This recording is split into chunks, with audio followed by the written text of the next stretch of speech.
দীর্ঘ ৬ বছরেও চালু হয়নি রাঙ্গামাটি জেনারেল হাসপাতালের ৬ তলা নতুন ভবন। এতে আধুনিক চিকিৎসা সেবা থেকে বঞ্চিত হচ্ছে মানুষ। দ্রুত হাসপাতালের কার্যক্রম শুরুর আশ্বাস দিয়েছেন সিভিল সার্জন। শঙ্কর হোরের তথ্য এবং ছবিতে ডেস্ক রিপোর্ট। ১৯৮৪ সালে রাঙ্গামাটিতে চালু হয় ৫০ শয্যা বিশিষ্ট জেনারেল হাসপাতাল। সেটিকে কিছুটা সংস্কার করে এখন চিকিৎসা দেওয়া হচ্ছে ২ থেকে ২৫০ রোগীকে। বেড না পেয়ে মেঝেতেই চিকিৎসা নিতে হচ্ছে রোগীদের। এই হাসপাতাল রোগী করতে পারতেছে না, খবর দিতে পারতেছে না। মানে এখানে অনেকগুলো রোগী আছে, যখন বেশি রোগী আছে তখন দেখবেন যে বেডে আর খোলাচ্ছে না। চিকিৎসা সুবিধা বাড়াতে বর্তমান ভবনের পাশে ২০১৯ সালে নির্মাণ কাজ শুরু হয় ১১ তলার ২৫০ শয্যা বিশিষ্ট নতুন ভবনের। সেখানে আইসিইউ, সিসিইউ, ডায়ালাইসিস সুবিধা, উন্নত ল্যাব সুবিধা ও একাধিক অপারেশন থিয়েটারের ব্যবস্থা থাকার কথা।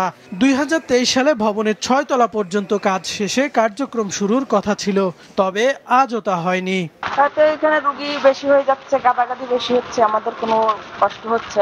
চালু হলে একটু আমাদের কষ্ট কম হবে। এটা যদি চালু হতো আমরা অক্সিজেন সুবিধা পেতাম, তারপরে হচ্ছে আইসিইউ সুবিধা পেতাম, আর তাছাড়াও আমরা দূর দূরান্তে গিয়ে আমাদের চিকিৎসা সেবা করাতে হতো না। ১০০ শয্যার হাসপাতাল হলেও এটা আসলে বাস্তবে একটা ৫০ শয্যার ভবন।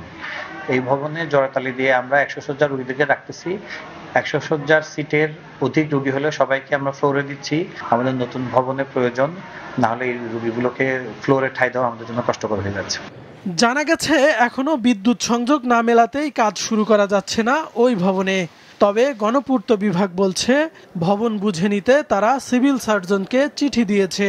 এদিকে সিভিল সার্জন বলেছেন মন্ত্রণালয়ের অনুমোদন পেলেই কার্যক্রম শুরু করবেন তারা। রাঙ্গামাটি সদর হাসপাতালের ১০০ বেড থেকে ২৫০ বেড উন্নীতকরণ প্রজেক্টের ডিপিপি অনুযায়ী সকল ধরনের কাজ শতভাগভাবে সম্পন্ন করা হয়েছে এবং আমরা সেটার ইনভেন্টরি লিস্ট করে সেটা সংশ্লিষ্ট কর্তৃপক্ষের কাছে হস্তান্তরের জন্য পত্র দিয়েছি। গণপূর্ত থেকে এখনো বুঝে নিইনি, আমি যতটুকু দেখেছি যে এটা কাজটা প্রায় সমাপ্তির দিকে, তো সম্ভবত আমরা খুব শীঘ্রই আমরা এটা বুঝে নিতে যাচ্ছি। যদি পাই তাহলে সেটা আমরা সেবা দেওয়ার ক্ষেত্রে এটা হবে একটা আমাদের জন্য একটা যুগান্তকারী বিষয়। ২৫০ শয্যা বিশিষ্ট হাসপাতালের নতুন এ ভবনটির নির্মাণ ব্যয় হয়েছে ৩৫ কোটি টাকা।